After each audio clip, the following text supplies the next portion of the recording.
Scammer alert tayo, guys. Ayan, na-scam po kasi ko. Kaya mag-ingat kayo sa mga scammer ngayon.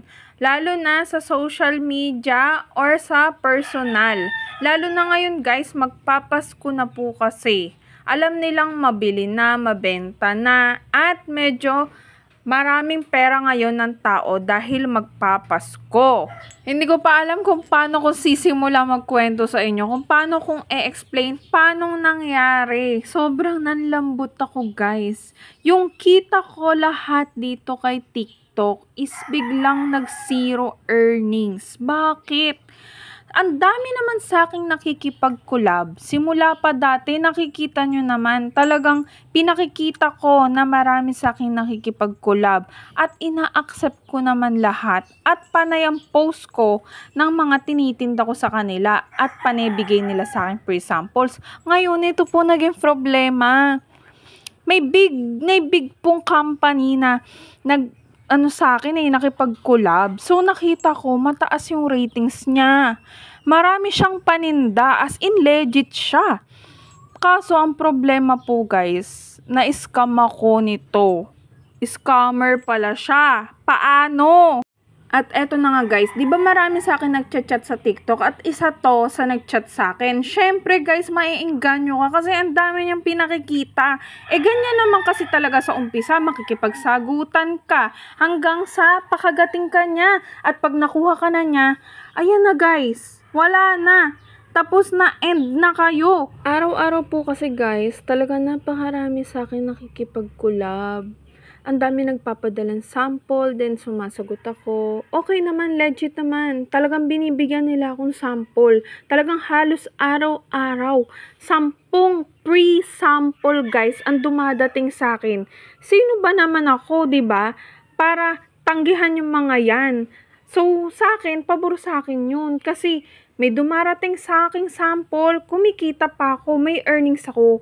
Pero guys, eto masama. Etong scammer na to, simula nang dumating siya sa akin, ayan, paggising ko, wala na ako, guys, earning. As in, nag-zero. Kasi po, dati po kasi, kahit na matumal, ala naman ako nilalabas na pera, kumikita ako kahit 50 pesos, 60 pesos, basta may benta yung araw-araw masaya ka dahil nakikita mong meron pa rin pumapasok. Pero talaga ito, guys, yung masama, yung paggising ko, wala talaga, zero talaga siya. Dahil sa scammer na to. May binigay po siya sa akin link. Papakita ko sa inyo yung link na binigay niya sa akin. Akala ko po, etong link na to, kasi ganito yung sabi po kasi, diba, nakalagay 60% yung sa kanya, sa akin 40%. So, ang intindi ko, sa paninda niya lang na ibibigay, yung mga sample niya lang na ibibigay yung ganun. Kaso hindi po Alam nyo ginawa niya, lahat ng paninda ko, pati live ko, pati guys yung sa brand mission ko, pati yung series, lahat ng pwedeng pagkakitaan dito kay TikTok. Hati kami ng hati, tsaka guys hindi lang hati biruin mo sa kanya 60%.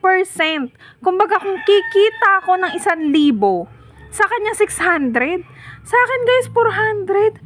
Grabe, diba? Yung ba nakakapanginig ng laman? Grabe, nakakainis na nakakapanlambot. Bakit ganun? Grabe kayo. Grabe kayo mga scammer. Dapat lumalaban kayo ng patas. Kami nagpapakahirap, nag-e-effort, nag-iisip kami kung paano namin magiging mabili yung paninda namin. Kung paano namin igagawa ng paraan, paano siya magiging mabili. Tapos kayo gusto nyo kikita lang kayo ng ganun. Para kung may amo, nadaig nyo pa nga may amo Kaya sana, guys, mag-ingat kayo sa mga scammer na to. Pag nakita nyong eto ang nag-chat sa inyo, yang Apple Ace na yan, yung shop na yan, alam nyo na. Decline nyo na agad. Ayan, makikita nyo na may mga photos kung pinaglalagay dyan. Basta yun na sinabi ko sa inyo, mag-ingat na kayo ngayon sa mga link na yan, sa mga scammers na yan. Payo ko lang sa inyo yun para hindi na madami ang mabiktima nila. Mag-ingat tayong lahat, guys. Pakishare na lang po para po wala nang mabiktima to. Ayan, at grabe talaga yung ginagawa niya sa mga content creators at mga affiliate na katulad natin. Ingat tayong lahat para wala na itong mabiktima.